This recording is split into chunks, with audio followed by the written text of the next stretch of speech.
activities, no, in preparation for the coming Fiesta of St. James the Apostle, this 25th of July. So the title of my presentation, of my conference is Camino de Santiago, Camino de la Vida. In English, the Camino de Santiago, a way of life. Okay? So my talk or my conference will be divided in the following. No? First, we will talk about El Apostol Santiago, a brief overview of the life of our beloved patron saint. Then second is the Camino de Santiago, then history of the Camino de Santiago, and then muchos caminos, pero única meta. So this is about different ways going to Santiago, and my personal Camino de Santiago, and also I will share some inspirations that I got when I did the Camino de Santiago last year. Okay, so let us begin. So first, who is St. James? Who is St. James? So many of us already know the saint, because aside from being a devotee of the saint, all of us are parishioners. We are members of the parishes under the care of this apostle. But to give you an overview, sino po rito nakapag-Camino de Santiago, nakapunta sa Santiago de Compostela? May tasang kamay. Pupunta ka na. Okay. So, maybe this image is familiar to you. Do you know this image? This image is the holy door or the Porta Santa of Santiago de Compostela. This is located at the back of the main altar. And like the other Jubilee doors or holy doors, this Porta Santa is open during the Jubilees proclaimed by the Holy Father. For example, the last Jubilee was the Jubilee of Mercy. It was open. And it is also open during the Año Jacobeo. What is the Año Jacobeo? That is the Jubilee of Santiago de Compostela. And Año Jacobeo happens when the Feast of St. James, July 25, falls on a Sunday. So if the Feast of St. James falls on a Sunday, the year is a Jubilee year, and the door is open. And if you will notice, the Porta Santa has 6 reliefs. Ano itong 6 reliefs na ito? These are the 6 important events in the life of the saint. Okay? These are the 6 important events in the life of the saints. So the first, nasa ba yan? Ayun siya. So, the first relief, this is the vocatio, or the calling of St. James. And we are all aware that the Gospel, the Synoptic Gospels, Matthew, Mark, and Luke, tell us about how Jesus called the apostles. Jesus was walking on the shore of the Lake of Galilee, and then he saw Peter and Andrew, then John and James, and then Jesus said to them, "Follow me, and I will make you fishers of men." And that is the start of everything. So that is the first relief, the vocatio, or the call. The second relief is the missio, or the sending forth. So this is after Jesus suffered, died, and resurrected from the dead. Jesus returned to the Father, but before returning to the Father, he gave a special mission to the apostles. Go into the world, make the disciples, baptizing them in the name of the Father, and of the Son, and the Holy Spirit. And St. James was among those people who received this mandate, this mission. So the third relief, this is not in the Bible. This is not in the Bible. This is the predicatio or the preaching of the gospel. No? According to tradition, which is supported by different ancient writings, St. James went to the northwestern part of Spain, and there he proclaimed what? The gospel of Jesus. And we know what happened. The people there did not accept the gospel of Jesus, and St. James was depressed. So that is why in the relief, you can see in the upper part, the image of the Our Lady of Pilar. So that reminds us of the encounter between James and the Blessed Virgin Mary, who did not appear, but bilocated. No? Because during that time, Mary was with Saint John in Jerusalem. So, in order to console the apostle, Our Lady appeared to James to encourage him to continue the preaching of the gospel. Okay? Now, we go back. The fourth relief, no, is biblical. This is from the chapter 12 of the Acts of the Apostles. Chapter 12, verses 1 and 2. No? This is the beheading, the decapitatio, the beheading. And remember, no? This martyrdom of James is the only martyrdom recorded in the New Testament. Wala na pong ibang martyrdom tayo makikita doon. Hindi natin makikita yung martyrdom of Peter, martyrdom of Paul. Wala po yun. Only the martyrdom of James is written in the New Testament. That is in Acts chapter 12, verses 1 and 2. Okay? The fifth. Okay? Yan. Sa may bantang baba, this is the translatio. This is, again, not in the Bible. But according to tradition, the body of James, after his beheading, was brought by his disciples, no? And they loaded it on a boat, no? In Joppa, no? A port in Israel, and it reached Santiago de Compostela, where the body was buried. No? So this is this is the reason why. This is the reason why there is a celebration, no? This during December 30. That is the December 30 na. That is the translatio, no? From Jerusalem to Compostela. No?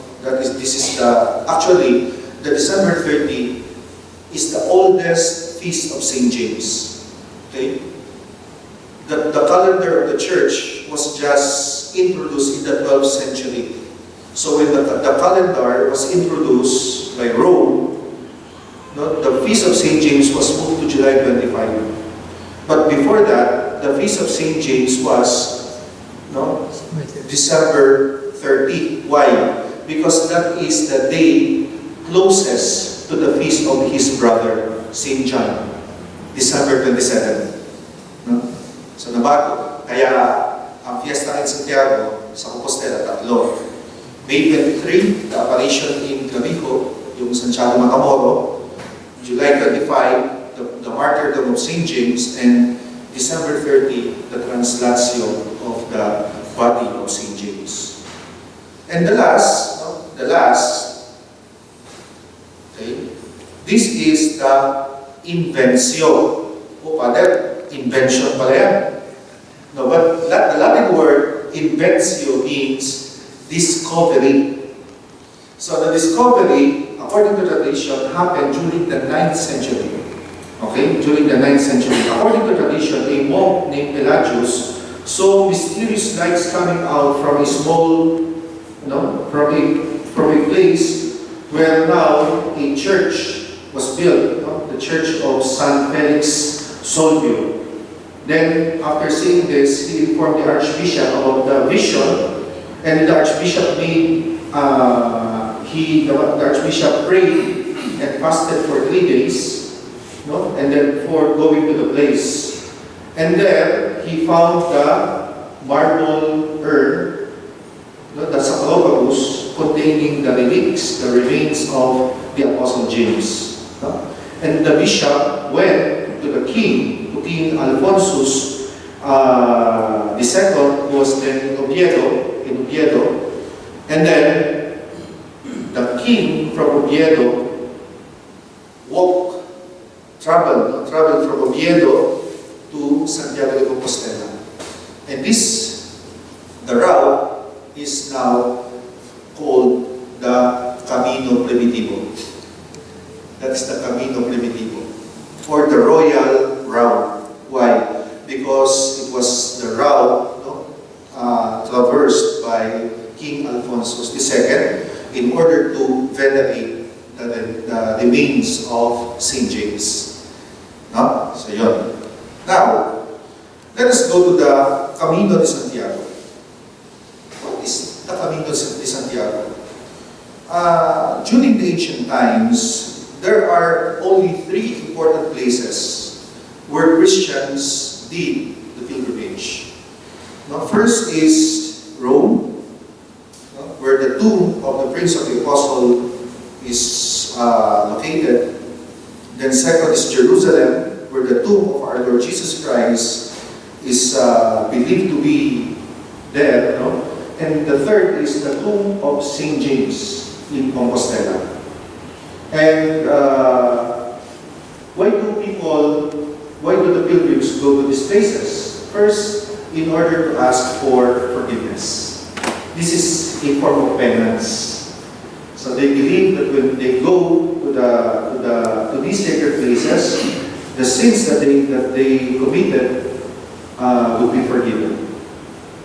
Then second, they go there to venerate the sacred sites, who are silent witnesses to the glories of these persons. Rome, but particularly Vatican, is the place of martyrdom of St. Peter. And the tomb of our Lord in Jerusalem is the place where our salvation happened. And lastly, the tomb of Santiago de Compostela, where the tomb of the first martyr apostle is located. So, every time, when pilgrims go there, pag dumadalo mga pilgrims, they receive something. They brought home something. Ano yun? So when they go to Jerusalem, they are given palaspas, the palm. So when they go to Rome, they are given a letter from the Pope. And when they go to Santiago de Compostela, they are given the shell. So yun yung remembrance ng kanilang pilgrimage. Now, let's go to the third. The history of the Camino de Santiago. I will make this brief. So, there are 2 versions concerning the beginning of the Camino de Santiago. The first is what I mentioned earlier, the pilgrimage of King Alfonsus el Casto, King Alfonsus II, to Santiago de Compostela. This is connected to the finding of the remains of the apostle by the monk Pelagius. Okay? So, yun yung una. Kaya ng Camino Primitivo. And then the second is connected to what we call the Historia de Turpin. What is this Historia de Turpin? So the Historia de Turpin, this is part of the Codex Calixtinus. What is this Codex Calixtinus? This is an old book, an ancient book, that served as guide of pilgrims going to Compostela.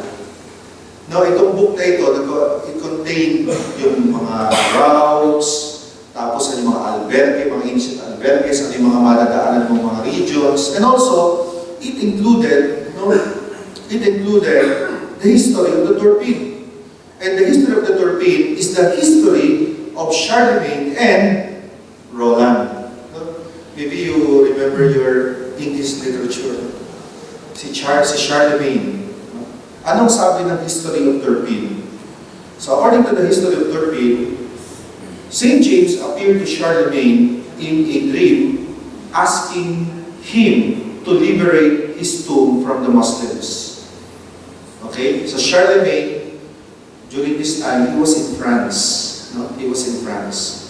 So he saw in a dream St. James, And then St. James asked him, liberate my tomb from the Muslim. Because for your information, Spain was under the Muslim from the 8th century until the 15th century. Ganun yun. No?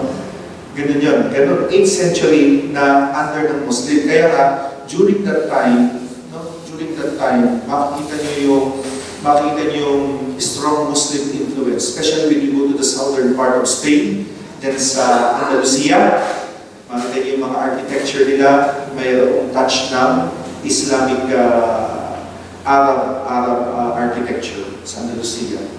Now, ano nangyari? So Charlemagne traveled to Santiago de Compostela and regained the sacred site. So he traveled from France to Santiago de Compostela. Ano naaalala nyo? France to Compostela. It's the Camino Frances. It's the Camino Frances, which is the most famous route sa Camino de Santiago. No? Yun. And then, nang dumating siya, sabi sa historia, when he reached Santiago de Compostela, siyempre, emperador siya. He had many things to do. No? So somebody must be left there. So sino iniwan niya? Si Roland. So he trusted Santiago de Compostela, that area, to his nephew Roland, who defended it against the Muslim valiantly. And we know the story of Roland, the song of Roland. No? The song of Roland.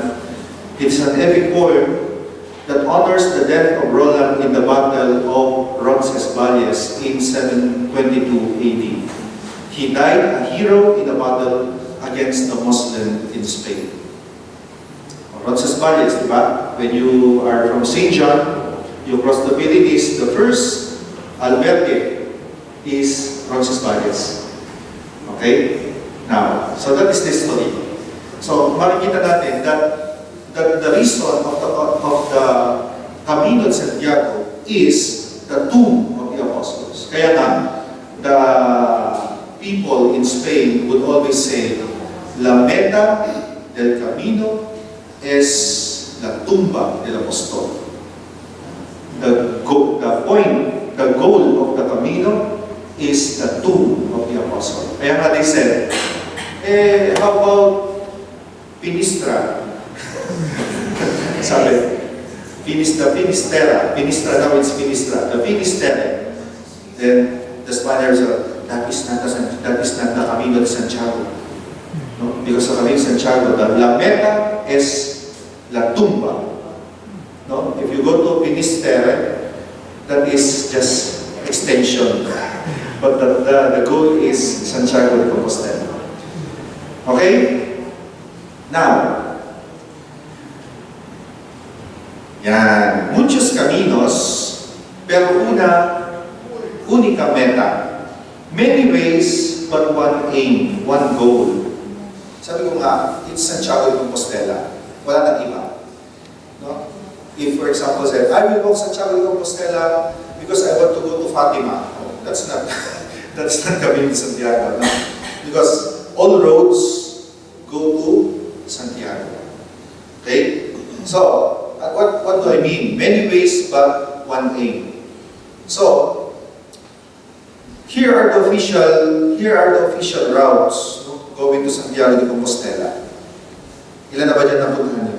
Siguro si Doktora, halos na dyan napuntahan na. Napuntahan yung Camino Ingles, Doktora, hindi ba? Isasakay ng bangka, isasakay ng barko. So we have the Camino Frances, which is the famous, the Camino Primitivo from Oviedo, the Royal Route, and then the Camino del Norte, you'll pass by Santander, no? The Camino de la Villa de la Plata, you will start from Sevilla, from the south, and then Camino Sanabres, the Camino Portugues, no? Some of you did the Camino Portugues, no? No? And then the Camino Catalan. This is from Barcelona, no? And then the Camino Bastanes, the Camino Ingles, you will start from London, then you will ride a boat. Then from there, when you reach some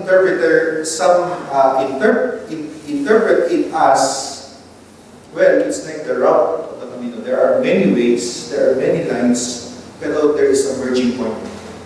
And that is Camino de Santiago. That is Santiago de Compostela, La Tumba del Apostol. So yun, kaya yung konsya, yun yung interpretation ng iba. Okay, another famous sign of the Camino is the flechas amarillas. Now I have a question. Why is it colored yellow?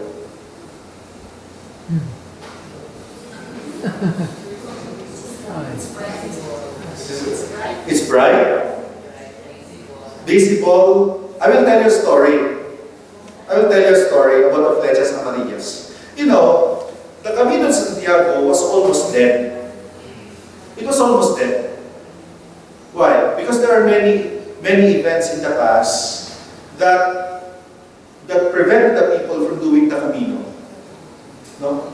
There was the Protestant Reformation, and then the rise of rationalism. There was also the First World War, and the Civil War in Spain, and the Second World War. So the Camino de Santiago was almost dead. But thanks to this priest, his name is Padre Elias Balinya, no? He's from, if I'm not mistaken, he's from Saria. This priest was from Saria. He lived from February 1929 to December 11, 1989. Okay? Now, he was assigned parish priest of Ocebrero. You know Ocebrero, no? Ocebrero is, it's another albergue. It's a town where you have albergue. But you know, in Ocebrero, this is a very important place. Why? Because there was a Eucharistic miracle happened, no? The same time as of Lanciano. Magkasabay sila. Pero mas sikat ang Lanciano kaysa Ocebrero. Now, Father Elias Balino was, he wanted to revive the Camino. So, the first thing that he must do is to trace the route of the going to Santiago. Now, ang kanyang solusyon is to make arrows. To make landmarks kung saan ang daan ng mga pilgrims. Now, he will do fundraising. Nag-fundraising siya. But sadly, only few came. So he didn't have enough money. So what he did, he asked the DPWH, of Spain for aid.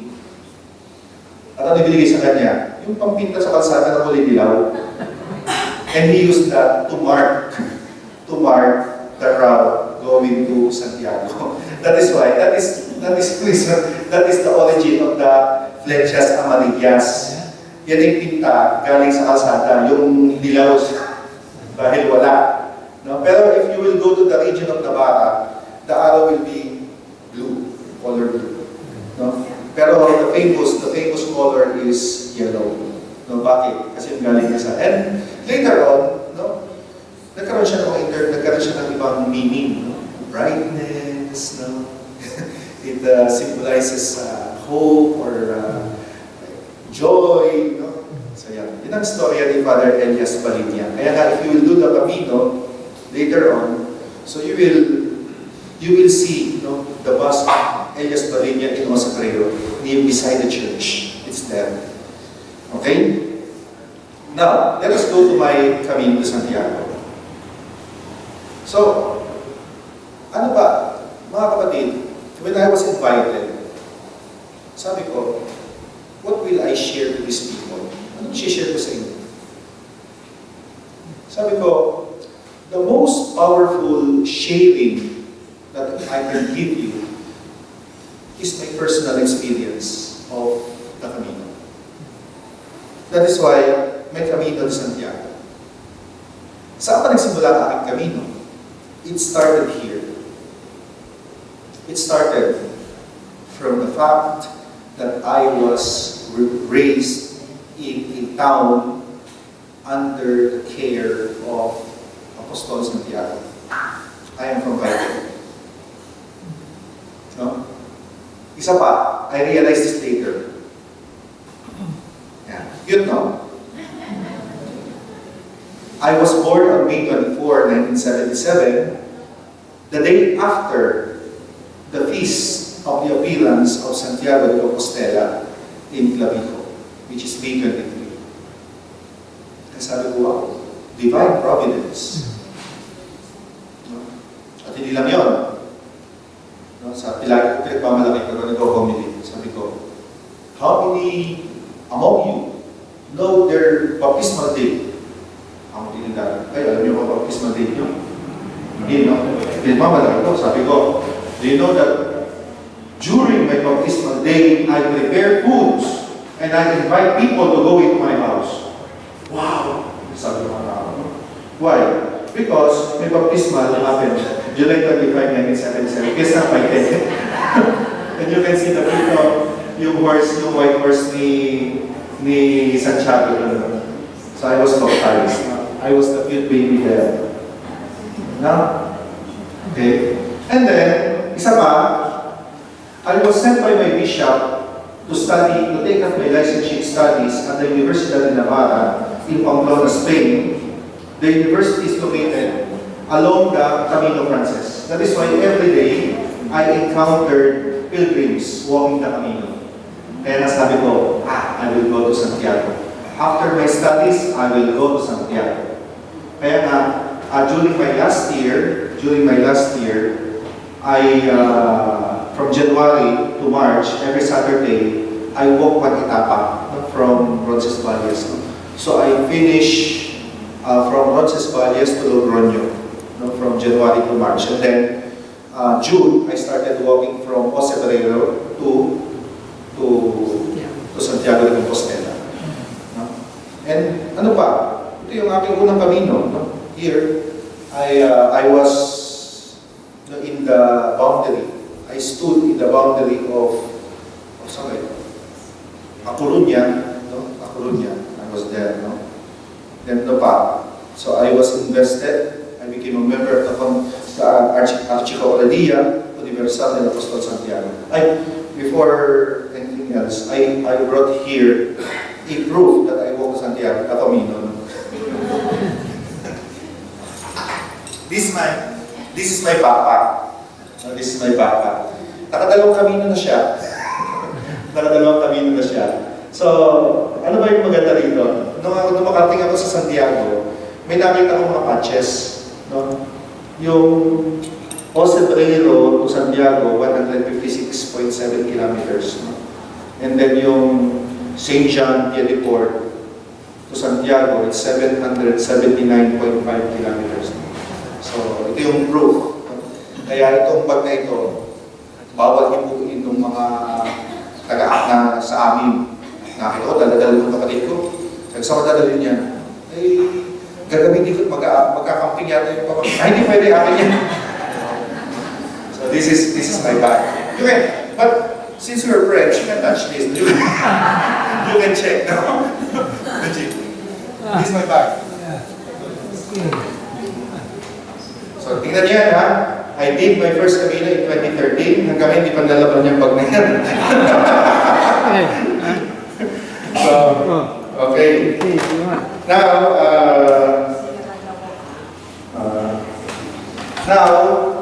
another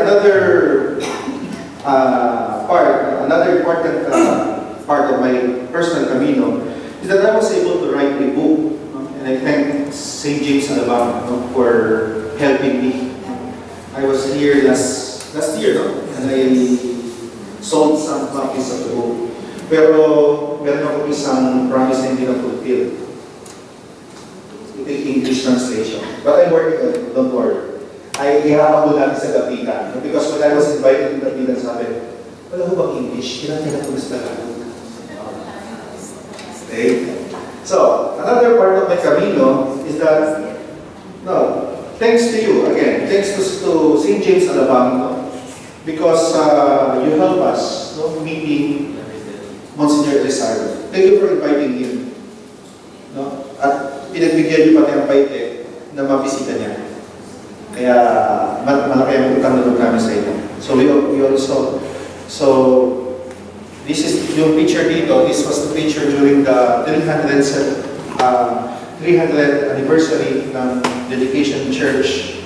So, a special retablo, special altar was made for the relics given by Santiago. And then, this is my picture during one of the feasts of Santiago. And for me, and the next slide, this is for me, this is the most important. It was the first time that I celebrated the Mass inside a crypt on the altar where the silver urn containing the remains of St. James is enshrined. Na kapag-misa ko doon, no? 3 beses. But this was the first time. Yung first time kasi may kasama ko kaya mag-picturean. No, yung pangalawa, ako lang mag-isa.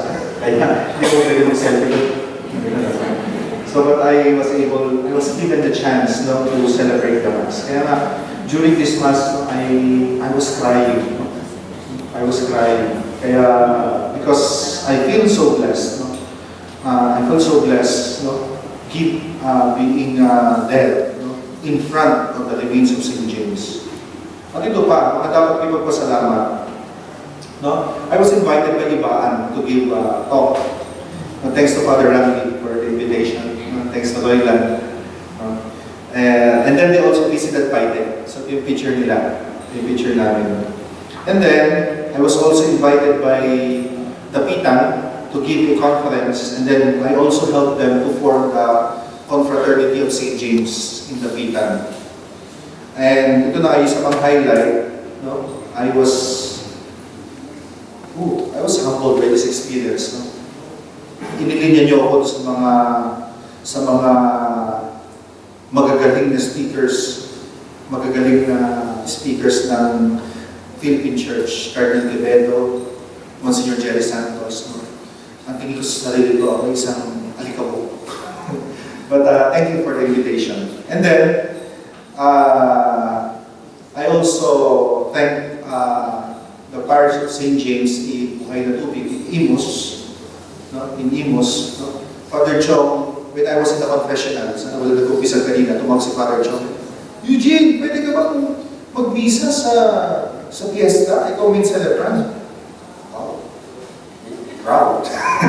Then I will also give a recollection on the 13th of July. No? So for me, this is my Camino to Santiago. Yung nangyari kami in Santiago in 2013 and 2018, those are the official Camino to Santiago. But for me, this is the Camino de la Vida.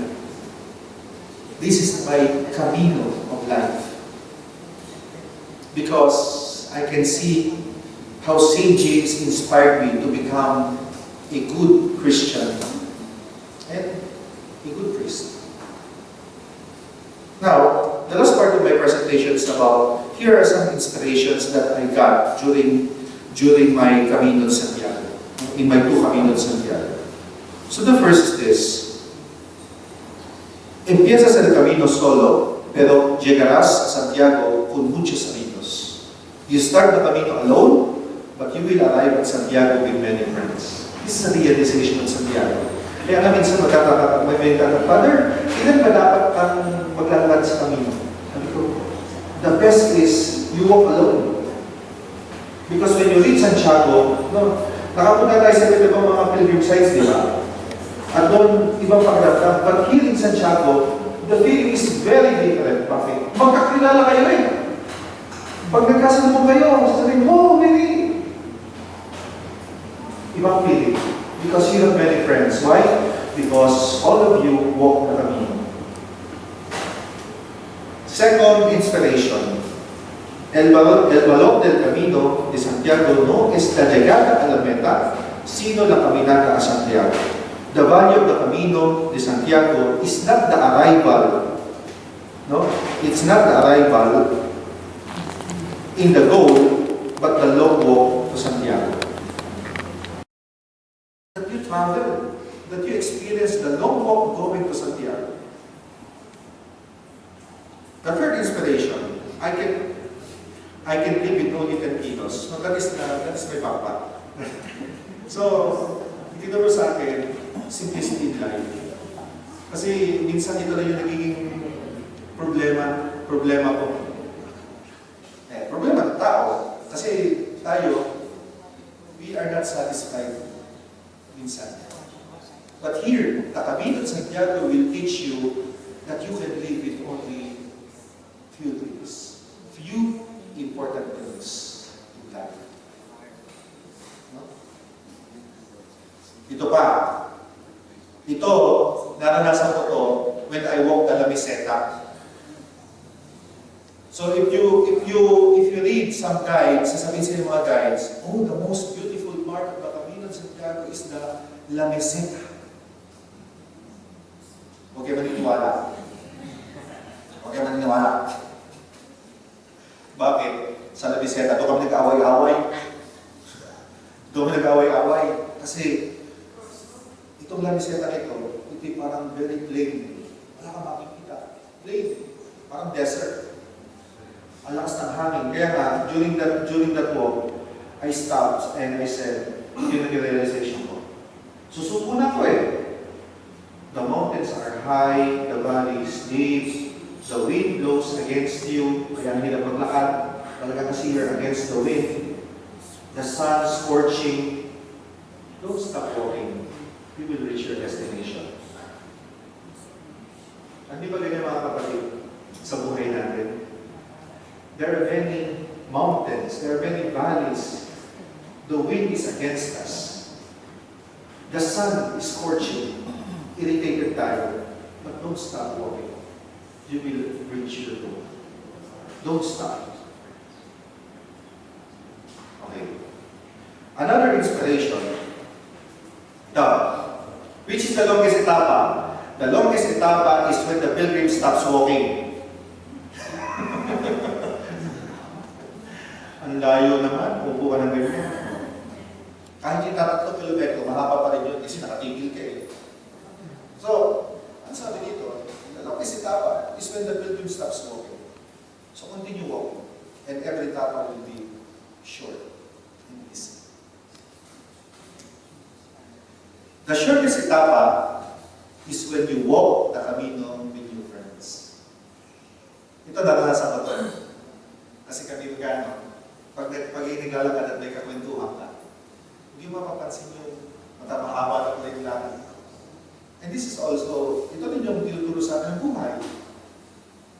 No man is an island. No man can survive alone. So, be sociable. No? Remember that you're not alone in the world. And life will be easy. And the last inspiration is this. Hindi po ako papasok na I saw the light. Follow the light. Hindi maganda kasi yung tunnel. Pero the last inspiration is this.